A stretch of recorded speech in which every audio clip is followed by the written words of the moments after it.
Good evening, dear friends. This is Umesh NSK. I belong to the 2015 batch of IAS. I'm currently posted in Kerala, and I'm doing this session which is titled How to Crack Civil Service Exams 2018. Not exactly how to crack, there is no foolproof formula to crack the exam. How to approach preparing for the exam. And I'm an educator here. I'm taking this session for you, and if you are also an educator, someone who wants to impart his knowledge to an audience of million plus students, this is the app for you. This amazing app is just for you, which will make the creation of educational content very easy. You can gain thousands of followers or students on unacademy.com. It can touch millions of lives. So to know more, please download the Unacademy Educator app from the link below, and start teaching today. So now we'll get started. There are some disclaimers I want to say straight away. The disclaimer, first of all, is that the most important disclaimer is that just because I've cleared the exam doesn't mean I can give a foolproof formula for all to clear the exam. What I can share here or my own experiences, my own the path I've crossed to reach here. More importantly, more than the fact that I have cleared the exam, it's the fact that I failed twice in this exam, which might be of use to you, because and if there is any sermonizing, any sense of giving too much advice, you must take it as the advice given by Umesh, who has cleared the exam, to the Umesh who was failing again and again and trying to clear the exam 2-3 years back. So and let's get started. First, before telling you how to approach the exam, I want to recount my journey. I want to recount how I approached the exam, because how I studied for the exam. I come from Madurai in Tamil Nadu, and I see some comments asking me to speak in Hindi. I really apologize for my incompetency in Hindi. I'm really sorry for that. So I have to speak in English or Tamil, which you would not be understanding. Many of the viewers will not be understanding. I'm really sorry for that. My apologies in advance. So let's get started. I finished my undergraduation in electronics and communication engineering from PSG College of Technology, Coimbatore, in 2011. And then I started preparing for the civil services exam from 2011. I gave my first attempt in 2012. My optional subjects were history and political science and international relations. I cleared prelims in that year, 2012. I cleared my prelims, and then I wrote my mains. I was not able to clear the exam. But I'll come to the reasons why I didn't clear. And then, so what happened was in 2013, my mother, did all the prayers she wanted to, went to all the temples, got me a sacred thread, and believed that I'll clear the exam in 2013. So with all my mother's prayers and all the extra hard work, I prepared. I wrote the 2013 prelims, and I failed in prelims itself. So that was a big reality check. That was a real reality check for me. And then in 2014, I had the experience of failing in mains once. I had the experience of failing in prelims once, and with the experience of having failed in two different stages of the exam, I gave my 2000 attempt in 2014, and I cleared the exam. Why I recounted this path I took in the 3 years, is there are two or three takeaways I want to recount to you. The first and most important takeaway is that in 2012 my optional was history, and the other optional was political science. I failed because I loved history. Sometimes you love something, and because of that love you fail. I failed because I loved history too much, or a portion of history too much. Like there is ancient India, medieval India, modern India, and world history. So and what happened was I focused a lot on a particular section of the syllabus, modern India as well as world history, and I did not focus on ancient India and medieval India. I did not like Ashoka and Akbar as much as I liked Gandhi and Roosevelt. So I think that was the reason I failed. So one important takeaway from my first failure in mains was that you may not like certain things in the entire syllabus, but only when you start compromising with those little things which you do not like in a small way, only then you can clear this exam, this civil services exam. That was the first takeaway. And then in the second attempt in prelims, I failed. And the reason for this failure, I would say, was because I attended very very less questions. This again, why did I attend less questions? Because my preparation in the basic text was not enough, especially when it came to geography or environment. So I corrected these shortcomings in my attempt in 2014. And now some of the students are asking whether I had done coaching. So now let me come to coaching for civil services examinations. Coaching is seen to be indispensable for clearing this exam. Let me recount my experience.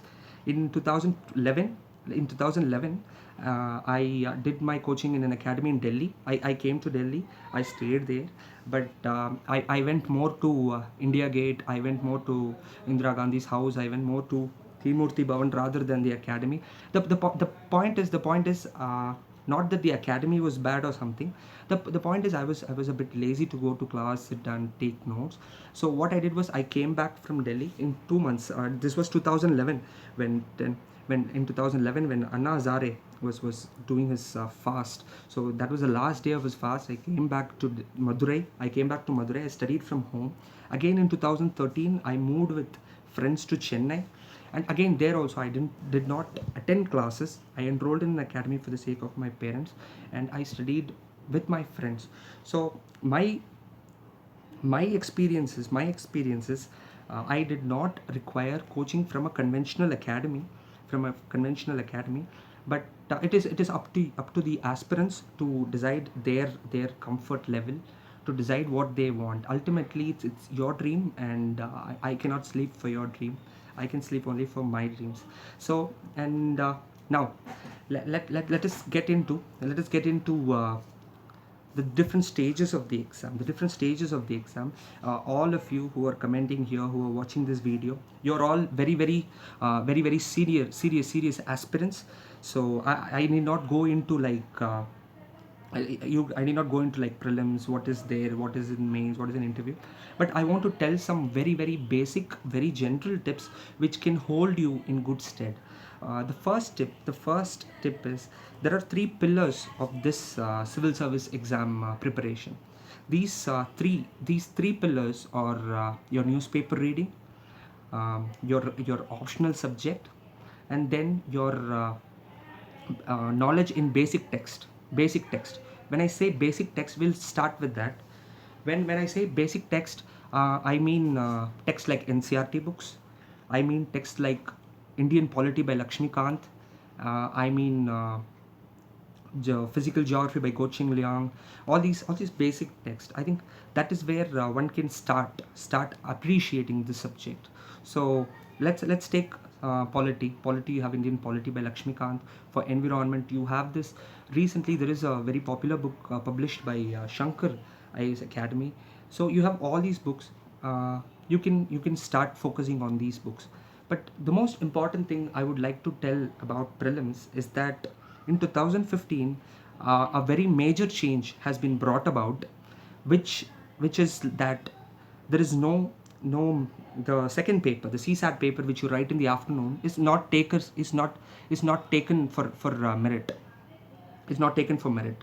So in such a case, everything depends on what you do in the morning. 2 hours of exam will decide whether you clear prelims. So let us take these 2 hours. In prelims, there are two approaches for prelims. One is an approach in which you try to master every subject.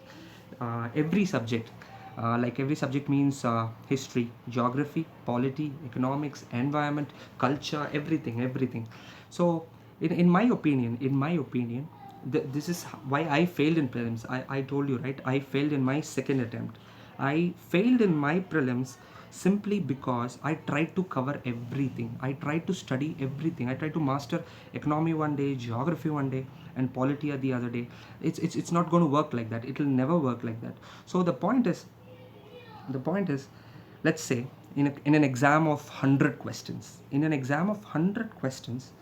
uh, the cutoff will never cross 130, 125, or 130. Let's assume even this is an upper limit. So what I'm saying is, even if you know the answer to 65 to 70 questions properly, even if you know the answers to 75 questions properly, you're going to clear the exam. So what does that conversely mean? It conversely means that you need not know the answer to 30 questions.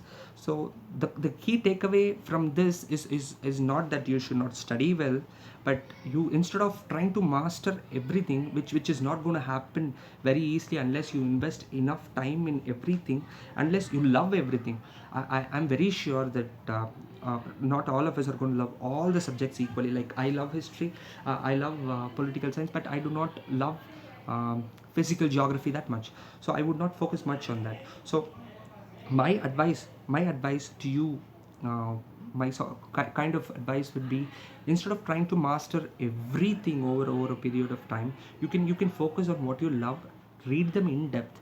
Go through ncrts, go through the standard textbooks, Lakshmikant or Bipin Chandra, or any other sources, and then try to build on it. I think that is the way to go forward in this exam preparation. That's what I feel. And now, coming to mains, before going into the mains part, I would like to point out a question, yeah, to show how much the pattern of exam has changed over years. In 2008 civil service mains examination, general studies, a question was asked: non cooperation movement um, gave new direction to national movement, explain. That is a very simple, straightforward question. Anyone can write an answer for it. Anyone. If you've read 2 3 chapters in Bipin Chandra, you're going to answer it. But let's take a question in 2015 mains. In 2015 mains, the question is: how how different would have been the achievement of Indian independence without Mahatma Gandhi? So that's a very interesting question. How different would have been the achievement of Indian independence without Mahatma Gandhi? Now the point is, this is a kind of question which cannot be answered even by someone like Rajmohan Gandhi or Ramachandra Guha in 200 words, let alone answering it in a question paper where the very next question is about wetland conservation, the very next question is about Hitler and whatnot. So the point is, the questions have got very analytical, have gained more depth, and you have to read in depth. You're not going to get away reading basic text. So that is why I'm coming to the most important point which I would like to share with you, friends, is that 6 lakh people, 7 lakh people write this exam every year. 6 to 7 lakh people write this exam every year. And all the 6 lakh people, all this almost 4 to 5 lakhs in this population, in this group, read the same newspaper, the Hindu or Indian Express. They read the same textbook, same Lakshmikant. Everyone reads the same Lakshmikant, same fundamental rights, same directive principles. Everyone reads the same text. Everyone subscribes to an academy. Everyone follows lessons taken in an academy. The point is, I want to request to all of you is that you have to start reading outside this fixed scheme of books, scheme of materials, same materials and all that. For that I would request all of you to develop a reading habit outside this reading habit. When I say reading habit, I do not mean comics or something. I mean books on contemporary India. Let's say I take a book like An Uncertain Glory. by Amartya Sen and John Grace, which was released in 2013. It's an example. I'm giving it as an example, which was released in 2013, uh, which talks about how the welfare state of India must work. So that is one example. And then you have books like India After Gandhi by Ramchandra Guha, which covers the entire time period by Nandan Nilekani, which talks about how technology transforms governance. And you have lots of books. You have a book like Pax Indica by Shashi Tharoor, through which you get to know the history of India's foreign policy, and you also get to know words like farrago, masquerading, and all, and all that. Books of Shashi vocabulary Tharoor. So my second point with respect to mains is that you have to focus on having a reading habit outside this exam, outside this civil service exam preparation, where everyone is going to read the same book, everyone is going to read the same materials. So these are the two main points I wanted to say. And one very important thing is about the newspaper. How to read the newspaper. Now, that is a question which always engages a civil service aspirant. Let's take a newspaper like the Hindu. The Hindu is a very, very good newspaper. It's a standard newspaper. People have been studying for decades now. So I read the Hindu, but the Indian Express, published from New Delhi, that is also a very, very good newspaper. And so these are the options you have. And other than these two newspapers, what I would suggest to you is a newspaper like Business Standard. Business Standard has a very, very good orientation. Economic has a very alternative economic orientation to what the Hindu has. If you follow only one newspaper, your economic orientation, everything will be restricted to what that paper says alone. So if you're reading something like the Hindu, I would suggest you to supplement it with reading a right wing newspaper like the Business Standard. You need not be left wing, you need not be right wing. You are not here to be Jagdish Bhagwati, or you're not here to be Arundhati Rai. uh, what I am telling you, you're an aspiring bureaucrat. You want to clear the exam. For that, you listen to the left view, you listen to the right wing view, think which is better for you. You develop your own independent opinion and write the answer. So that is what I wanted to say about the the newspaper. When it comes to newspaper, give more focus on opinions rather than facts. So those are the two things. And let us come to a very, very important paper, which is essay. Now, when it comes to essay is all about starting well and finishing well. Essay is all about essay is like a movie. It's like a proper Bollywood or Hollywood movie, where you remember the movie for the first few scenes and the climax. If the climax is if the climax is not good, then you're not going to do well. The movie is not going to succeed. So let me give an example.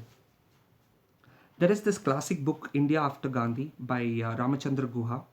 India After Gandhi by Ramachandra Guha uh, starts starts with a poem by Mirza Ghalib, and who's a famous poet in the Mughal era. And he starts the book with that poem. He writes 900 pages of history. But when he ends the book, he again comes back to the very same Mirza Ghalib's poem, and ends with quoting the same Mirza Ghalib. Now, why I'm saying this in point of view, why I'm saying this in point of view of an essay, is that when you start with an example, I would request you to come back to that example later, so that it gives a closure to the essay. So that is what I wanted to say about the essay.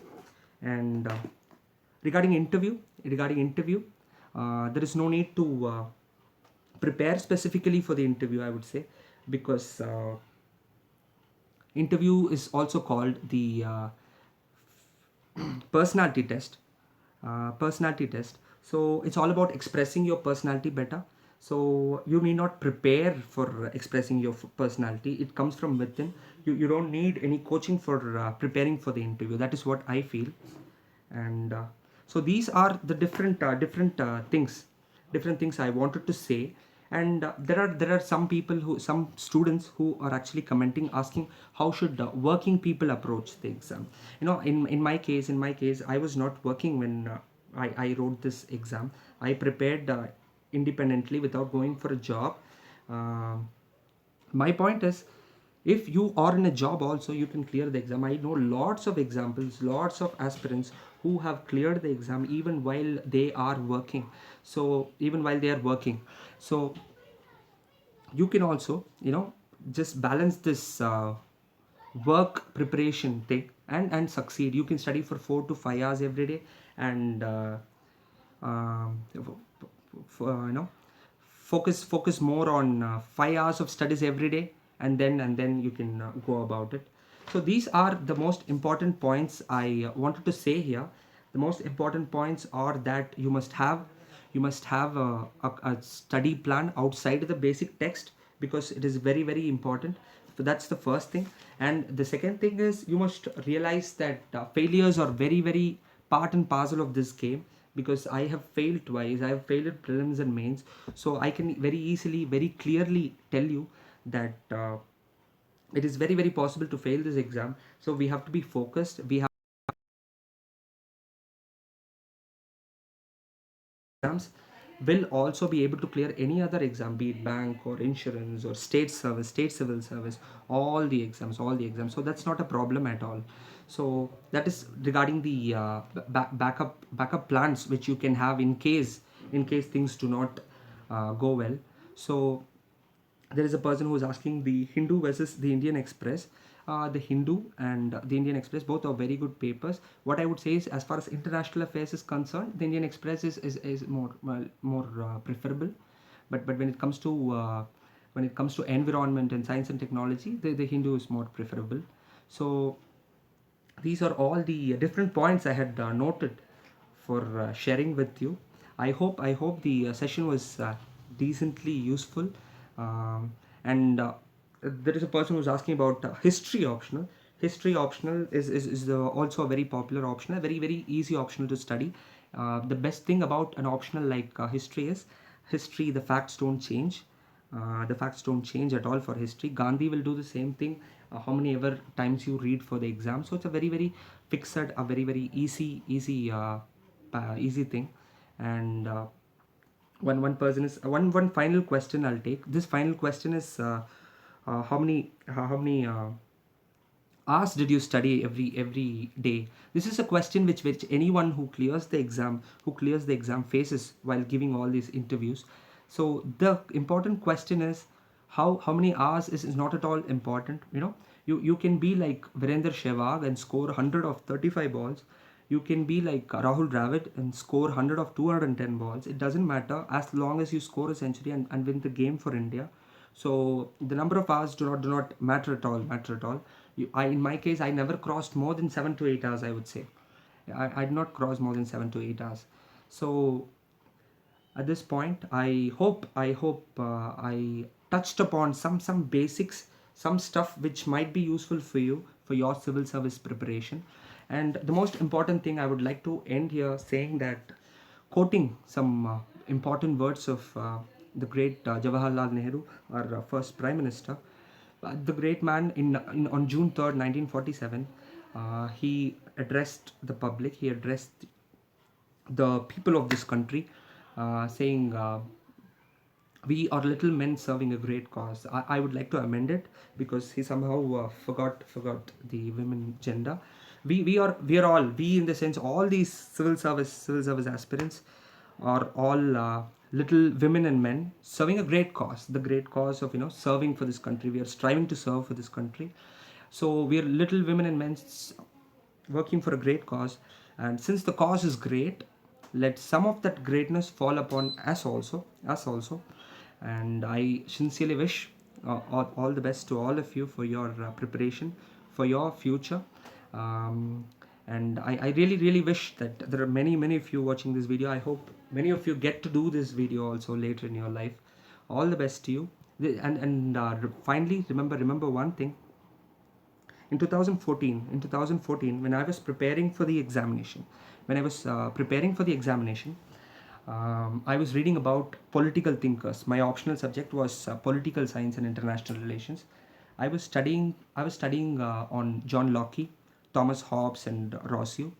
When I was reading these thinkers, I forgot about the exam. I forgot about whether to use blue pen or black pen, whether to write in bullet points, whether to write in paragraphs. I forgot everything for at least that those 3 hours. I was totally immersed in the topic, in the love of the subject. So I cleared that year. So that is what I want to say to you also. Only when you fall in love with the subject, only when you start enjoying the process of reading, only then you can clear the exam.